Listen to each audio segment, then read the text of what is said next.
5월 가정의 달을 맞이하여 여러분 잘 보내고 계십니까? 어린이날 그리고 오늘은 또 어버이 주일, 다음 주는 스승의 주일. 보니까 부부의 날도 있습니다. 또 어떤 가정에게는 성년의 날이 있는 또 자녀, 해당되는 자녀가 있을 겁니다. 그래서인지 직장인들은 이 5월을 향하여서 탕진되는 달이라고 이야기를 합니다. 탕진되는 달. 그리고 어떤 분들은 통장에 잔고가 없으니까 텅잔의 달 이렇게 표현하기도 합니다. 텅 빈 잔고라는 것이죠. 또 어떤 분들은 직장인의 보릿고개 이렇게 표현도 합니다.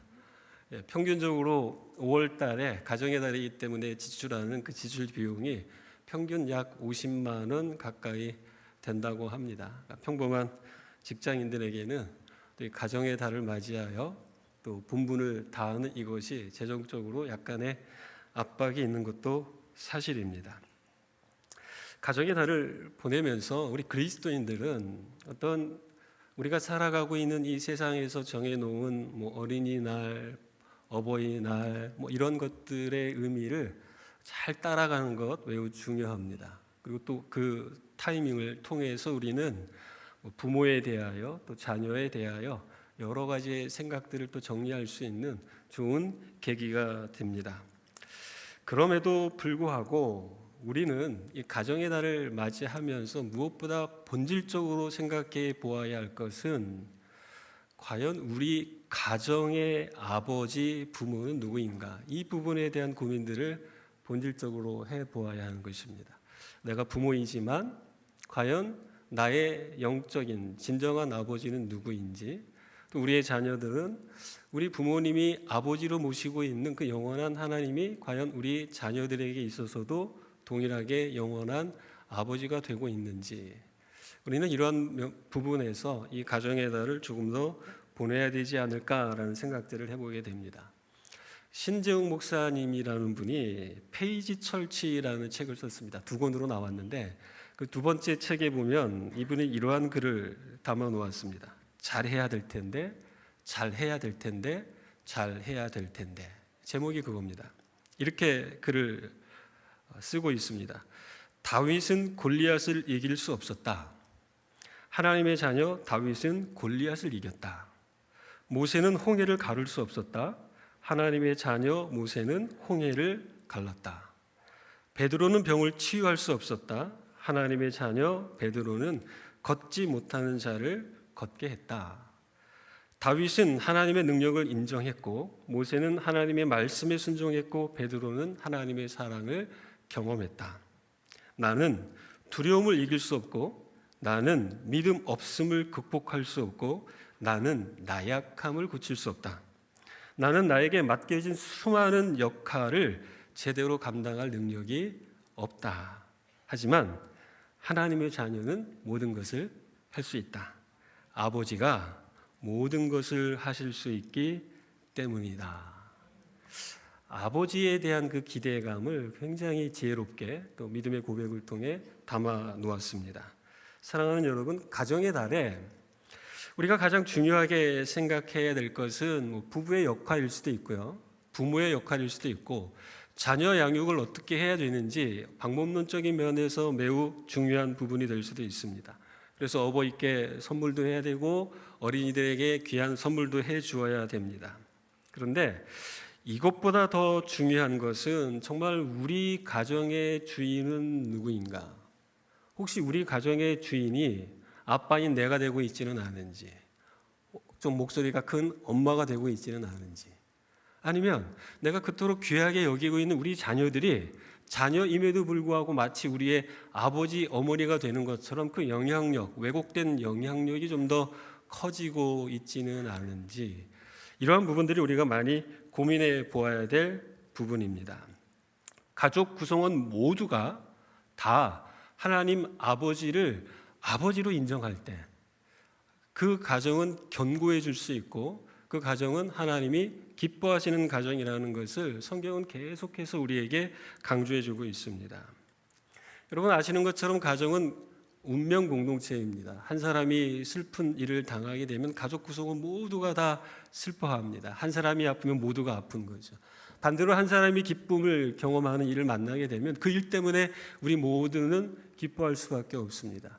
가정이 운명 공동체라는 것을 어디서 발견하게 되냐면, 여러분 출애굽 사건을 보실 때에 10번째 재앙, 장자의 죽음이 있었습니다.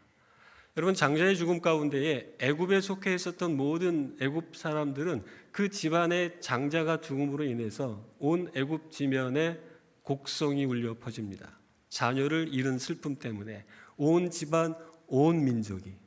그런데 여러분 히브리 백성들에게는 예외였습니다. 양을 잡아서 피를 그 문설주에 바르라고 말씀하셨던 하나님의 그 유월절을 예비하시는, 유월절을 제정해 주시는 10번째 재앙 장면을 보게 되면 피를 발라서 그 집의 문설주에 바름으로 인해 그 가정 전체가 다 구원을 받았던 것입니다. 그러니까 여러분 가정이라는 것, 가족이라는 것은 운명 공동체이기 때문에 모두가 다 한 지점을 바라보고 모두가 다 한 마음으로 하나님을 아버지로 인정하는 것이 그만큼 중요하다는 것을 성경은 계속해서 우리에게 가르쳐 주고 있는 것입니다. 오늘 저희가 읽었었던 시편 127편의 말씀은 주로 가을, 추막절 때 가족 공동체가 성전을 향하여 올라가는 과정 속에서 하나님을 예배할 그 기쁨을 노래하고 있는 노래가 오늘 저희가 함께 읽었었던 127편의 내용입니다. 이 시편 127편은 가족 공동체가 하나님을 예배하러 올라가는 그 과정 속에서 가정 세우는 그 일에 있어서, 가정 세우기 프로젝트에 있어서 누가 가장 중요한 역할을 하고 있는지 그 부분을 고백하고 있는 내용이기도 하다는 것입니다. 자, 가정 세움에 있어서 가장 중요한 핵심이 시편 127편을 통해서 우리에게 전해지고 있다면 이 말씀이 우리에게 주고자 하는 교훈은 무엇인지 몇 가지만 살펴보겠습니다. 첫 번째는 가정 세움이라는 것, 가정을 세운다는 것은 내 힘과 노력으로 안 된다는 것입니다. 오늘 시편 본문은 그것을 분명하게 선언해 주고 있습니다. 하나님을 배제한 채 내 힘과 노력으로 가정을 세우려고 한다면 그 가정은 부실한 가정이 될 수밖에 없다는 것이죠. 내 힘과 노력으로 안 되는 그 부분에 있어서 하나님을 몇 가지로 다른 표현으로 지금 묘사하고 있습니다. 첫 번째는 하나님이 건축가라는 것입니다. 1절 상반절에 보면 여호와께서 집을 세우지 아니하시면 세우는 자의 수고가 헛되다, 이렇게 이야기하고 있습니다. 가정을 세우려고 하는 그 노력, 헌신, 이것이 헛되게 되지 않으려면, 헛되이 되지 않으려면 이 가정의 주인이 누구인지 분명하게 알아야 한다는 것을 우리에게 가르쳐주고 있습니다. 예수님 당시 로마 시대에는 어떤 건축물이 만들어질 때 설계한 사람이 직접 그 건축물의 감독자가 된다고 합니다. 아마도 그래서인지 이 로마 시대에 건축되어졌었던 그 건축물들이 굉장히 견고하고 웅장한 것들을 볼 수 있죠. 그런데 여러분 성경을 보게 되면 가정에 있어서 그 밑그림을 그리신 분이 하나님이십니다. 설계도 하나님이 하시고 감독도 하나님이 하시고 건축도 하나님이 하신다는 겁니다. 하나님이 하심에 있어서 우리가 그 하나님의 하심에 우리 자신을 내어드리고 우리에게 맡겨주신 그 역할들을 감당하는 것이 우리 부모의 역할이라는 것이죠. 저와 여러분은 부실 건축물의 그 폐해를 많이 경험해 왔습니다. 대표적으로 우리 대한민국에서는 1995년 삼풍 백화점 붕괴를 여러분이 기억하실 겁니다. 그 웅장했던 건물이 한순간에 무너져 버립니다. 부실 공사였기 때문이죠. 최근에 광주에서도 있었죠. 화정동의 한 아파트 개발 업체의 부실 공사로 인해서 여러분 23층에서 38층까지의 건물이 붕괴가 되어버렸어요. 사실상 전체가 붕괴된 거나 마찬가지죠. 왜 이러한 부실 건축이 이루어지냐면 그 사이에 부정과 개인의 욕심과 설계도대로 만들지 않은 이러한 것들이 작동했기 때문에 이 건물이 부실하여 무너질 수밖에 없었던 것입니다. 내 욕심, 부모로서 살아왔던 내 경험, 이러한 것들이 내 생각이, 내 비전이 가정을 견고하게 세워감에 있어서 본질적인 우선순위가 아니라는 것을 오늘 시편 기자 솔로몬은 1절 상반절에서 밝히고 있는 것입니다.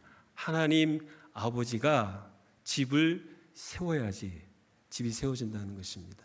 내 노력으로 안 된다는 것이죠. 그리고 이 솔로몬은 여기서 멈추지 않습니다. 하나님이 건축가이심과 동시에 하나님이 우리의 보디가드라고 말씀하고 있어요. 그것이 1절 하반절에 나오죠. 여호와께서 성을 지키지 아니하시면 파수꾼의 깨어 있음이 헛되다라고 이야기합니다. 여러분, 이 솔로몬이 시편 72편과 이 127편, 시편 전체에서 두 편을 썼는데 이 127편, 적어도 솔로몬의 역사의 과정들을 잘 보게 되면 아버지 때에 그리고 그 이전의 이스라엘 역사가 얼마나 많은 전쟁을 경험해 왔는지 누구보다도 잘 알고 있는 사람입니다. 그리고 그 전쟁의 역사 속에서 하나님은 이스라엘 민족 공동체를 향하여 어떻게 역사하셨는지도 다 알고 있습니다. 그리고 자신이 통치하는 과정 속에서 그것을 또 현실 속에서 경험을 하게 되죠. 한마디로 요약한다면 하나님이 보디가드다, 하나님이 이 성을 지키시는 진정한 파수꾼이다. 그것을 이스라엘 역사는 어떻게 경험하냐면 전쟁은 나에게 속한 것이 아니라 여호와께, 하나님께 속한 것이다. 그 믿음을 가지고 어려움과 환난과 전쟁의 역경들을 이겨낸 것을 이스라엘 역사는 분명히 드러내고 있다는 것입니다.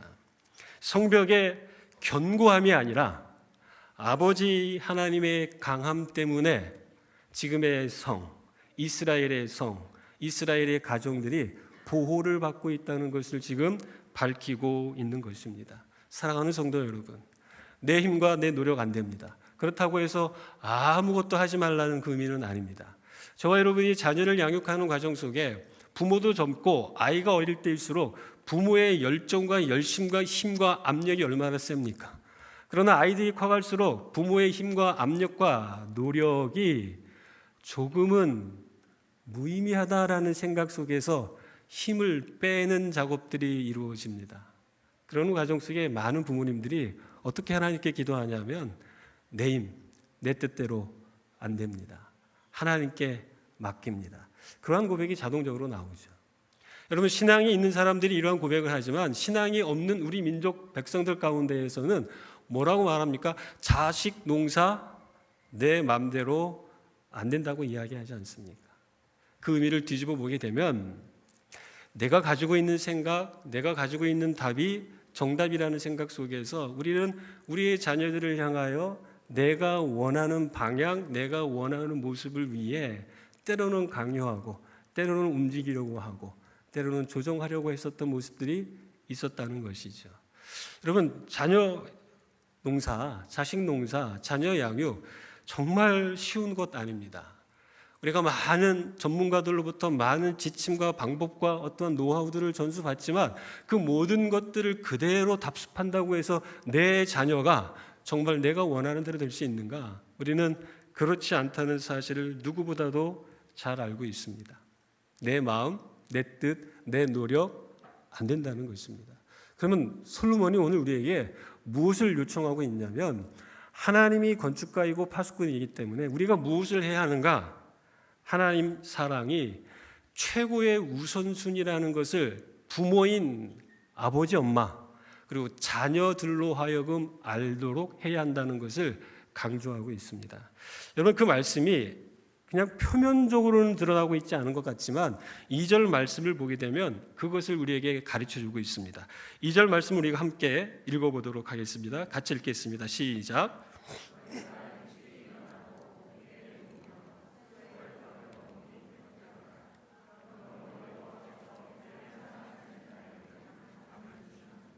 아멘.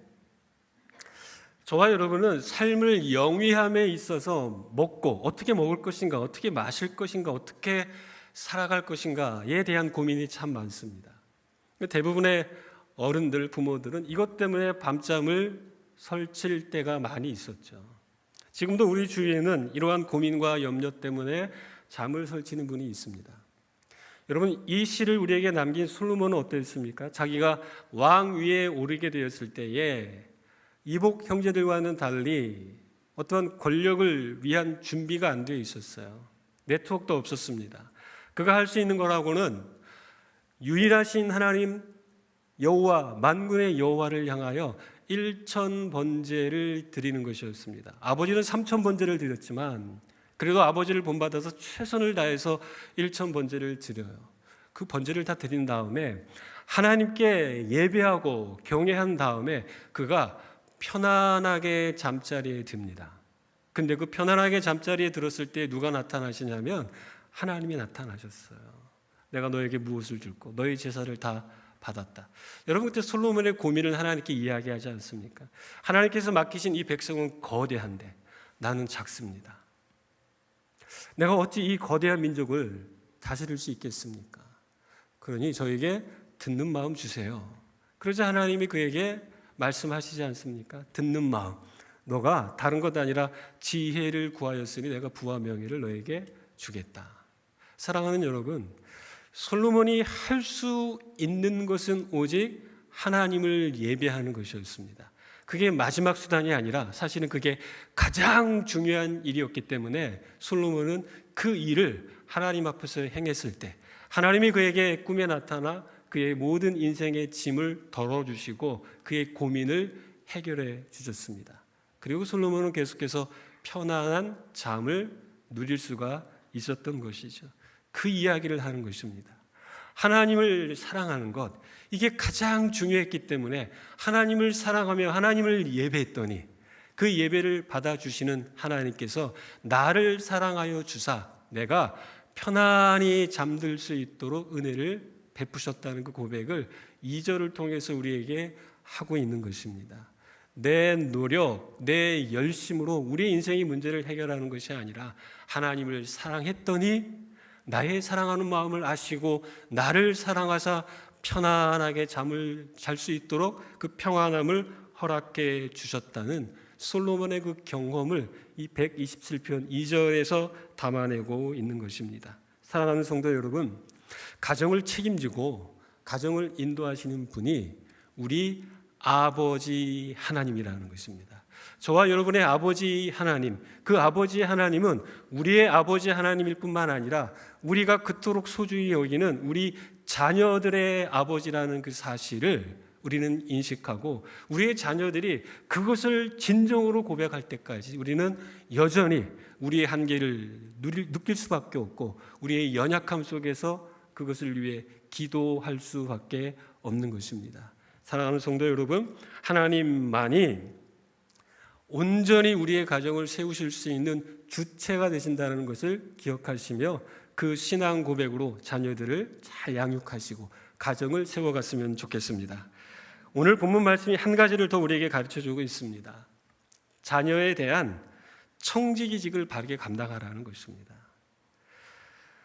여러분 3절 말씀을 보시게 되면 이렇게 기록하고 있습니다. 보라, 자식들은 여호와의 기업이요 태의 열매는 그의 상급이다. 여러분, 기업이라는 것은 상속받은 것을 의미합니다. 상급이라는 것은 문자적으로 보상 혹은 급여, 급료를 의미하는 것이죠. 근데 우리가 자칫 이 말씀을 오해할 가능성이 있습니다. 분명히 이 말씀이 자식이 여호와의 기업이요 태의 열매 그의 상급이다. 그리고 나중에는 이것을 복되도다라고 하면서 5절에서 표현을 하고 있습니다. 자식이 있다라는 것이 복이라는 것을 선언하고 있는데 그렇다면 반대로 나에게 자녀가 없다, 자식이 없다면 내가 복을 받지 못한 것일까? 그건 절대 아닙니다. 그 이야기를 이 시편 127편이 하고 있는 것이 아니라 기업이자 상급이라고 말할 수 있는 이 자녀를 누가 주시느냐 그 이야기를 하고 있는 것입니다. 그 자녀를 주시는 분이 하나님이라는 것이죠. 자녀를 주고 혹은 자녀를 허락하지 않는 이 부분이 사실 우리가 이해하기는 어렵지만 하나님의 주권 가운데 있다는 것을 분명하게 밝히고 있는 것입니다. 자녀를 하나님의 주권 속에서 허락받은 부모라면 그것이 기업이자 그것이 상급이라면 결론은 우리 게 아니라는 겁니다. 하나님이 맡기신 거죠. 달란트와 같은 것입니다. 하나님이 맡기셨기 때문에 저와 여러분의 자녀를 소유하려 해서는 안 됩니다. 우리의 소유물이 아니라는 것이죠. 4절과 5절 말씀은 이렇게 기록합니다. 젊은 자의 자식은 장사의 수중의 화살과 같으니 이것이 그의 화살통에 가득한 자는 복되도다. 그들이 성문에서 그들의 원수와 담판할 때에 수치를 당하지 아니하리라. 자녀를 어떻게 묘사하고 있냐면 가정을 보호하는 강력한 힘과 자원, 그리고 더 나아가서 가정을 보호하기 때문에 이 가정이 견고해지면 더 나아가 성을 지킬 수 있는, 민족을 지킬 수 있는 커다란 자원이 된다고 이야기해주고 있습니다. 하나님이 복으로 허락하신 자녀, 내 자녀가 아니기 때문에 맡기신 그 자녀를 하나님이 기뻐하시는 강성한 자녀로 키워야 된다는 그 이야기를 오늘 3절부터 4절, 5절을 통하여 우리에게 이야기하고 있는 것이죠. 우리의 능력이 아니라 하나님께서 허락하신 자녀들이 장사의 수중에 담겨 있는 화살과 같도록 그들을 양육해야 한다는 것을 강조하고 있는 것입니다. 그렇기 때문에 우리는 어떻게 해야 될까요? 자녀들을 향하여 내 손에 들린 화살이 아니라 하나님의 수중에 담긴 화살로 인식하라는 것입니다. 잘 보호하고 사랑하며 키우되 하나님을 아버지라 인정하는 자로 세워야 한다는 것입니다. 잘 성장하고 더 나은 기회를 할 수 있을 만큼 제공해 주어야 됩니다. 그러나 그럼에도 불구하고 하나님 아버지의 수중에 들려서 주를 위한 목적으로 쓰일 수 있는 자녀로 양육해야 한다. 그것을 이야기합니다. 부모의 못다 이룬 그 꿈의 성취를 위해서, 혹은 자녀가 좀 더 나은 풍성한 삶을 살도록 하기 위해서, 아니면 부모의 욕심의 희생양이 아니라 주님이 기뻐하시는 올바른 방향으로 날아가는 화살과 같이 그 자녀들을 키워야 한다고 우리에게 가르쳐주고 있는 것입니다. 사랑하는 성도 여러분, 아버지 되시는 하나님께 우리는 가정을 맡기고 자녀를 맡겨야 합니다. 아무것도 안 하는 것이 아니라 맡기고 부모의 책임과 역할을 다하는 것이지, 우리가 가정을 내 소유물로, 자녀를 내 소유물로 삼고서 자녀들을 조정해서는 안 된다는 것을 우리에게 가르쳐주고 있는 것입니다. 사랑하는 주사랑교회 성도 여러분, 보이지 않지만 하나님은 여전히 활동하고 계십니다. 그냥 활동하고 계신 게 아니라 우리의 삶, 우리가 속해 있는 가정, 우리가 그토록 염려하고 기도하고 고민하고 있는 우리의 자녀, 그들의 인생의 배후에서 여전히 아버지로서 존재하신다는 것입니다. 우리가 이것을 발견하고 이 믿음을 가지고 하나님을 주목하며 하나님께 맡길 때에 하나님이 세우시고 하나님이 견고하게 하시고 하나님이 평안한 잠을 주실 뿐만 아니라 하나님의 손에 쥐어져서 멋지게 쓰임받는 화살처럼 하나님께서 양육해 주신다는 것입니다. 이것을 기억하며 가정의 달, 우리의 가정의 진정한 아버지가 우리 하나님 아버지, 그리고 우리의 자녀들이 하나님을 아버지로 섬기는 우리의 모습 속에서 그들 또한 하나님을 아버지로 발견하며 쫓고 섬기는 삶이 될 수 있도록 우리가 그러한 삶을 다시 한번 고민하고 기도하며 나아가는 멋진 5월 한 달이 되기를 주의 이름으로 축복합니다. 기도하겠습니다. 하나님 감사합니다. 우리에게 가정이 없었다면 우리는 이 세상에 존재할 수 없었을 것입니다. 하나님이 우리에게 생명 주시고 이 땅에서 살아갈 사명과 비전을 주신 것은 바로 가정을 통해서 이루어진 것입니다. 가정이 너무 소중한데 하나님 너무 소중하기 때문에 우리가 때로는 우리의 욕심, 우리의 욕망, 우리의 생각대로 가정을 이루어 가려고 했었던 적도 있었음을 고백합니다. 모든 것 다 내려놓고 아버지가, 하나님 아버지가 우리의 삶의 아버지가 되시고 우리의 가정의 아버지가 되시고 우리 자녀의 아버지가 됨을 믿고 나아가는 저희 모두가 되도록 역사하여 주옵소서. 감사드리며 예수님의 이름으로 기도하였습니다. 아멘.